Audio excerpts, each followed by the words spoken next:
very good morning to all of you and welcome to the show. You're watching Good Morning Sri Lanka with me, Wasam, on MTV Sports. This Thursday morning we've got a very enthusiastic young lady in the studio. She's just 22 years old, but she's actually been quite active in terms of trying to change the world.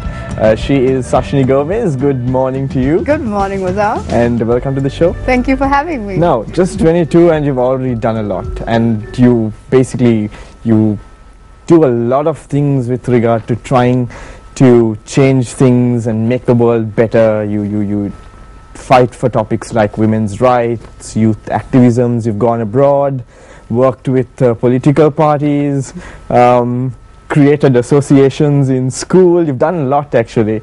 May I ask you, when did you start all this? Initially, I started this in school. I got into debating and drama and singing and UN and all of that since I was very small. I think it seemed to be a passion. How small are we talking about? I was about 14. 14. Mostly because, I mean, my sister was also in the same field, so when I was small, I think I would go for her debates and watch her, and then automatically I would, you know, develop a passion about the same type of expertise. I see. So, yeah, I mean, I was 14 when I was in school. I think school was a very strong pillar for me to help me develop myself, okay. And that is how I am where I am today. And which school are we talking about? This is St. Bridget's Convent. St. Bridget's Convent. Well, we've got a past pupil from St. Bridget's Convent in the studio this morning. Is past pupil the correct term? Yes, it is past pupil, just because we're not old girl, is it? All right.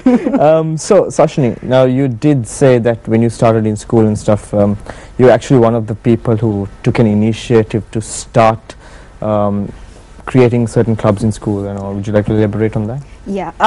So the Model United Nations Club, that is quite new to most schools, but it's growing very fast. When it initially, I think I heard in passing someone talking about going for Sri Lanka Model United Nations, and then I was wondering how come, you know, we didn't have the opportunity to do so. So I marched up to my principal's office and I told her and I explained the concept of what Model UN is and how what we study you know, theatrically in school, in classroom, can be used practically in these instances.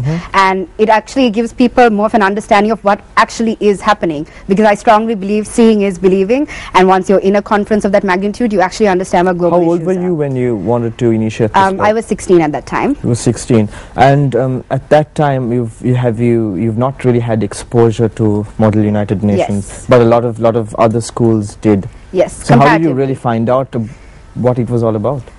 One of my friends in passing just mentioned about this conference that's coming up. I didn't have the slightest idea of, I mean, everyone's heard of what the United Nations is, but nobody knows exactly what they do at the time in school. And I thought that was a great way for us to get involved and understand, you know, everything we study about being ethical and being right in textbook, how do we use that concept in practicality? And so I told my principal about this and I explained it to her.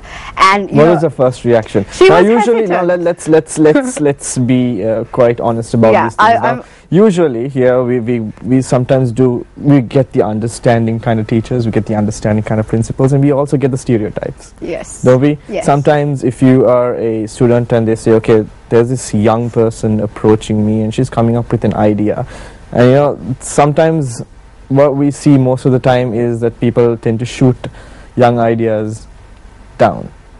How was your experience like? It was. I mean, she initially was a bit hesitant because this is a whole new concept. It's something that was never there before, and you know, everyone's just wondering what this whole hype about. You know, there's going to be people of the opposite sex. How is that going to be handled? You know, people have the freedom to do whatever they want during that period of time, so it's each person's responsibility on how they're going to behave. But I think our principal understood the outcome of what positive outcome that could actually come out from the conference, and I guess quite frankly she took a risk about it, and I think the results were eminent because I won Best Delegate Award from that conference. And later on, I mean, naturally, when juniors see that, they want to do the same thing. They want to pitch at that level. And later on, you know, right after the first conference finished, they were like, when's the next conference happening? So then after that, you know, we naturally, there was more hype happening in school about it. More people wanted to join. We had a big turn up for interviews. And that's how the Model United Nations Club was initiated. Does the Model United Nations here in Sri Lanka, does it have any affiliation with the main United Nations? Yes, actually. Some UN conferences, MUN conferences, some resolutions that come at the end of the day are presented to the United Nations headquarters in New York. That's happened in quite a few conferences. So just knowing that you're a part of doing something like that would naturally encourage people to do things of this caliber much more. I see. Now, I was also told that you are a undergrad in marketing. You have an undergrad in marketing, and you were the youngest to graduate in your batch. Yes. And you apparently completed it in quite a short time. Yeah. It was a challenge because initially I was working. And a lot of people work and do CIM simultaneously. But the challenge was, how do I finish it much faster? The reason I wanted to finish it faster is so that I can actually solely concentrate on other things as well. So I managed to somehow just, you know, my parents were very supportive. And they helped me a lot through getting through my CIM. And somehow I managed to finish it off in 1.5 years and then focus more on my working side of things. I see. Now, from this little conversation which I've been having with you, something that I kind of realized is, okay, you are somebody who likes getting into, you know, debating clubs, a lot of things where you like to get out on a stage and just talk to people, right? Is there anything else that you're interested in? Like, do you like stuff like sports,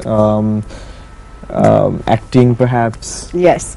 I took part in Shakespeare drama competitions since I was in grade 6 in primary school. Acting has always been a passion, so has music. I was the choir leader of our school. Wow, as well. So we have someone who can speak, we have someone who can act, we also have someone who can sing. Maybe we should get her to sing. Yeah, no, I'm not doing that. No, I'm definitely not doing that.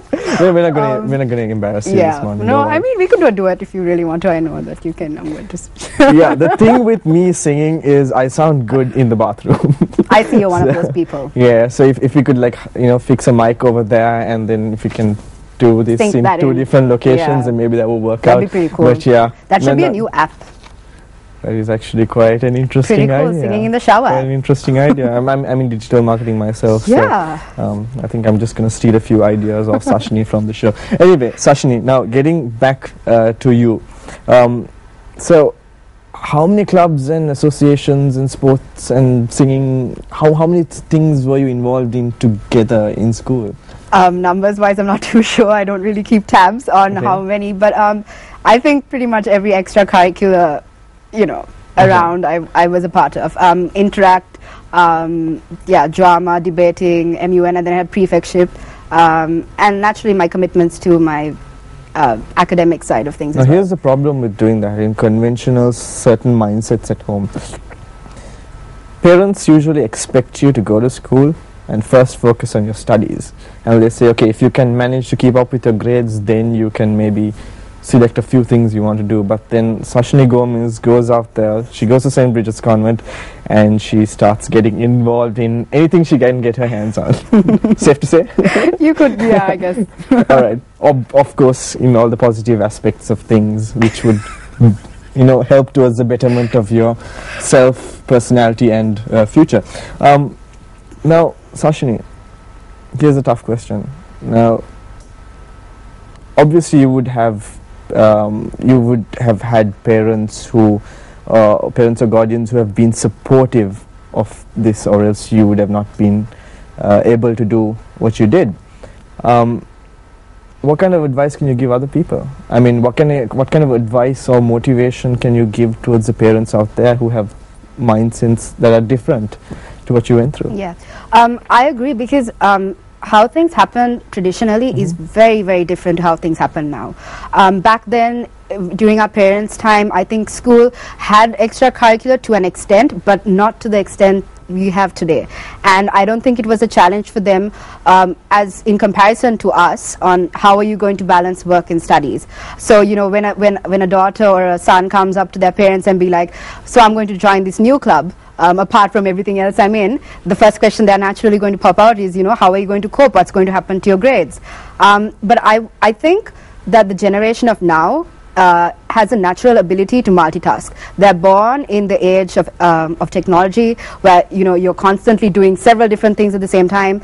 I think that it is also the culture we're in right now, the way we're growing with people. All of these effects make you to have the ability to do more with yourself. And I think that parents, it's important, and we understand and we respect why our parents are so concerned about us, doing our studies. I'm sorry to interrupt, but we need to go in for a short commercial break. But when we do come back, there's lots more to ask Sashini, and lots more Sashini wants to tell us. So we'll be right back here on Good Morning Sri Lanka. Don't go away.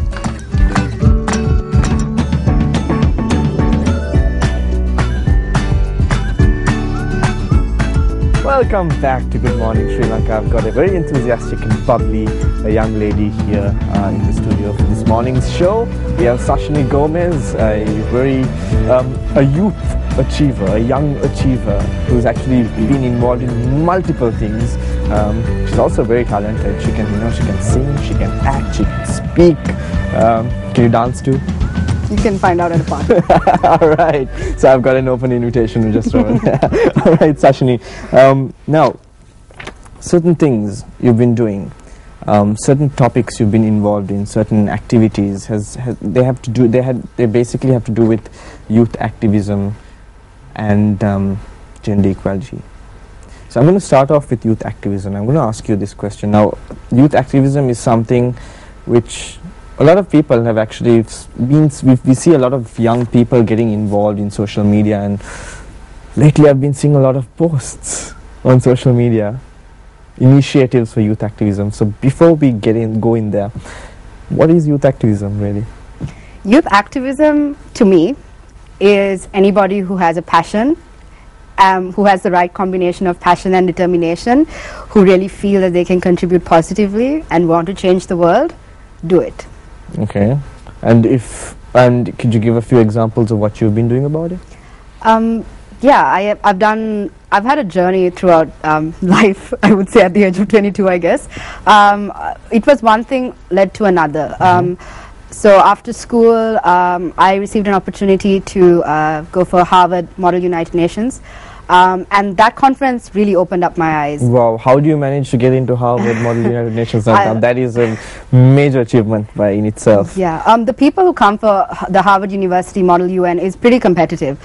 It really opened up my eyes in a new way, because the level of competitiveness there it's insanely different to what we see locally.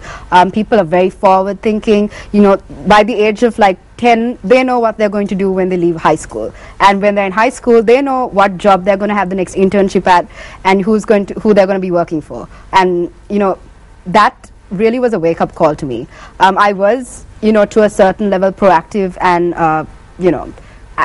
active in school, but when I came to this level of how students were so actively contributing to society, it made me sit back and think and wonder, what have I done so drastically to change the world? Okay. And I think that was one of my main it just really woke me up. That was one main point. How long were you at Harvard?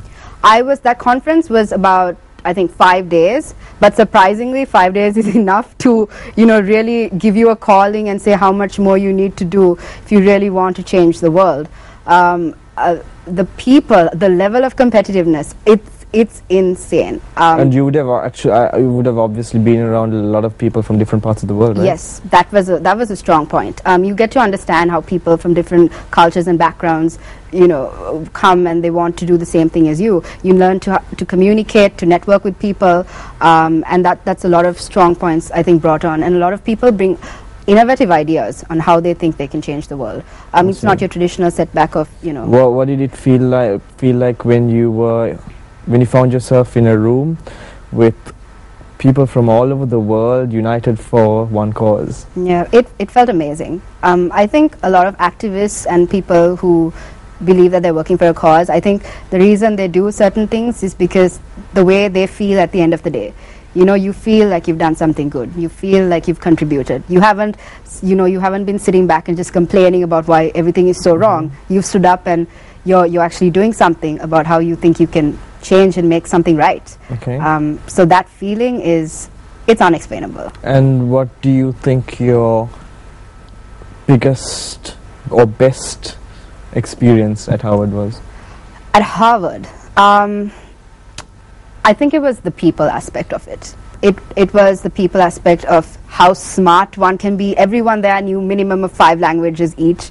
Everyone there was very strong. 5 languages? Yeah. A minimum of 5 languages? That was just like How that. about you, Sashini? How many languages do you know? I am currently in 3+. I'm learning French. Wow. In the process of learning French. Tell us something in French.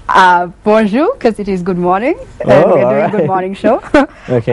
But yeah, it's very challenging, and I think a lot of people need to be put into that situation to really wake themselves up and realize how much more they need to do if they really want to make an impact in the world. I see. That's great. Amazing. The other point which you kind of get yourself actively involved in is gender equality.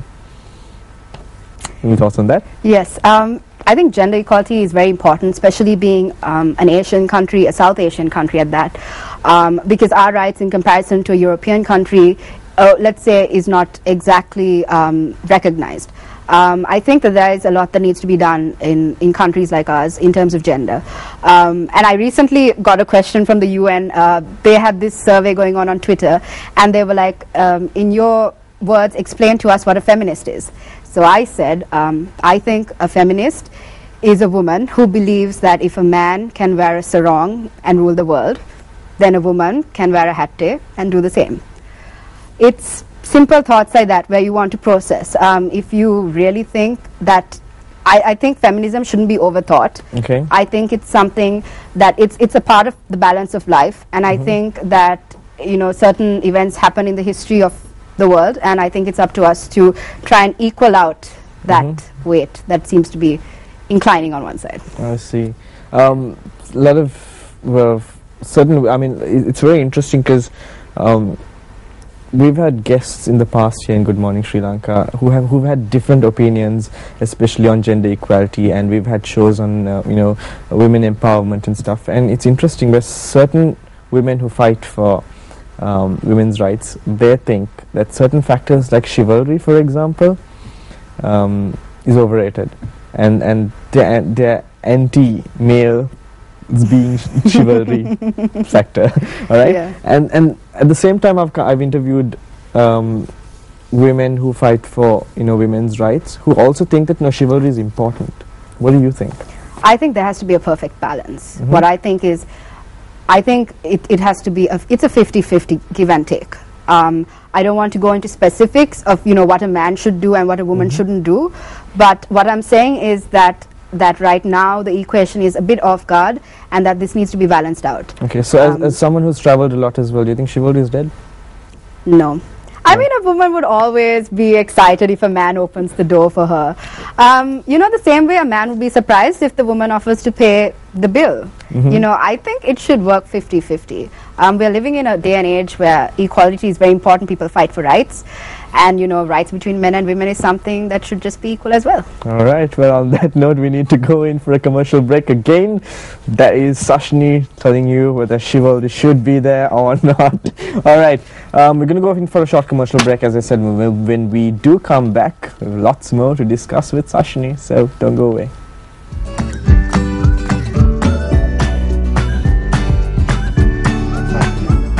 Welcome back to Good Morning Sri Lanka for the third segment of this morning's show. I am having a little chat with Sashini, who is a young achiever. Now, Sashini, it says here that you received an opportunity to work for the mission of Sri Lanka to the United Nations in New York during the 68th session of the UN General Assembly. Do tell us about it. Right, that was also a big turning point in my life. It really showed me how everything that I have been learning about and doing at a school level, how it happens in the real world. I was able to, I worked on a lot of work in terms of for Sri Lanka, as well as how Sri Lanka lobbies itself with other countries, pertaining to resolutions as well. And we worked on a resolution as well that was able to gain the largest amount of signatories for Sri Lanka. I think that was a big turning point that also made me understand if you really want to do something, you can. It's not that hard. You just have to put your mind to it. Apart from the whole resolution lobbying with countries, it was a great chance in networking. I met presidents from around the world. I met ambassadors from around the world, and their take to life and how they see things, and just even mingling with them was a whole new level for me. It taught me a lot in terms of, you know, how you present yourself and put yourself out there, how you diplomatically resolve issues, because I mean, the United Nations is 196 countries all in one committee room, and you're here to all agree on something, and you have to be able to do this without, you know, having the next biggest nuclear war happening in the world. So it's very important. It teaches you a lot of things in how you can, you know, always be able to find a way that works around things as opposed to cutting people off.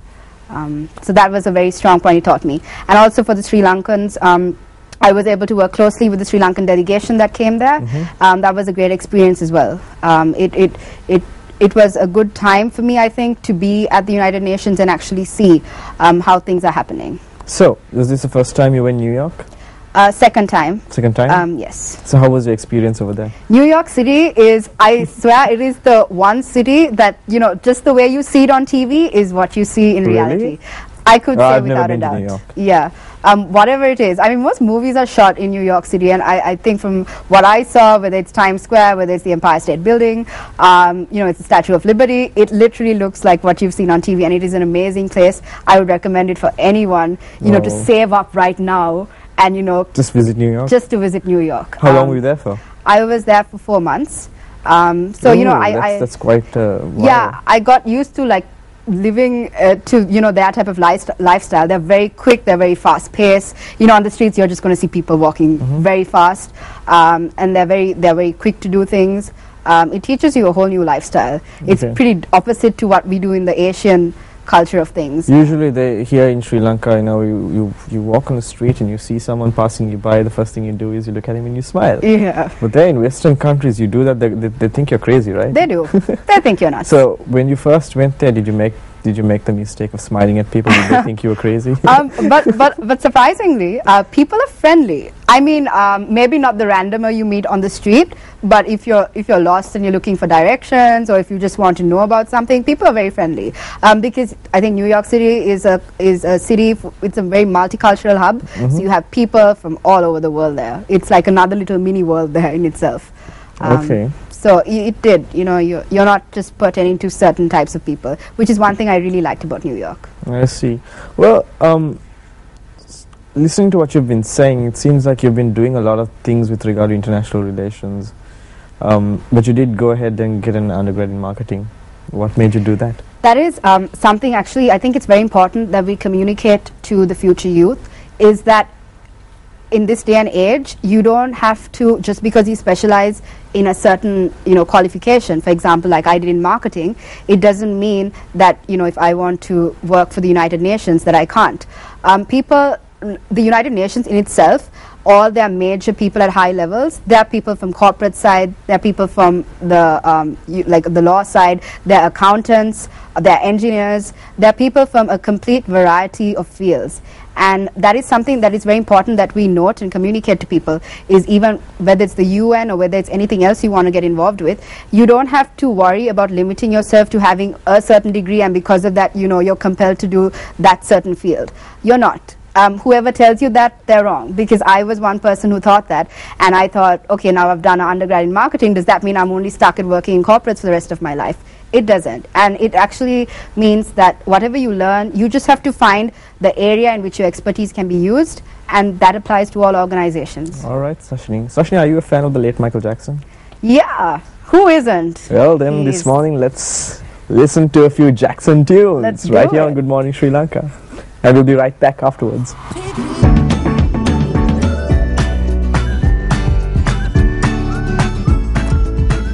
Welcome back to this morning's show.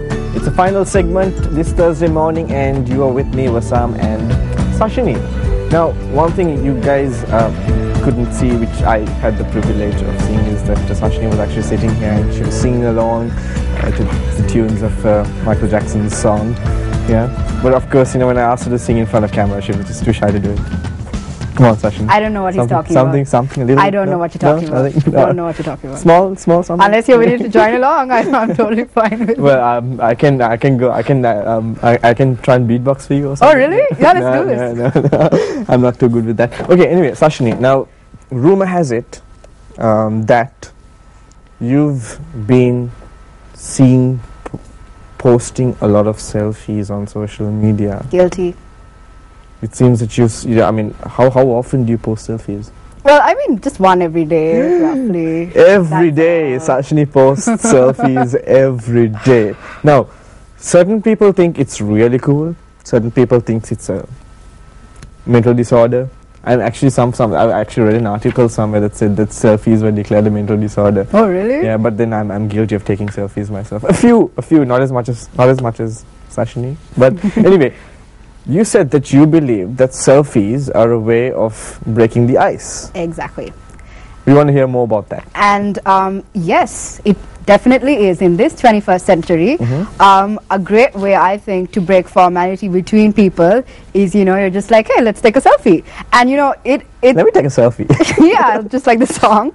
And I think pictures are a very universally understood language. I think that's more even understood than speaking, because anyone can grasp and understand what you see in an image, as opposed to how people would describe it. And I think, you know, once you would take a selfie with someone, you know, that you're just going to start talking about it. You're just going to be like, what's happened to my hair? Or, you know, why is my tie slightly moved to the right? You know, it breaks the ice and people start talking. And I think it's very interesting to do it with people of high ranks, because a lot of us are very scared to talk to people of certain, you know, ranks, because, you know, you're worried about what they think or how you're going to look like talking to them.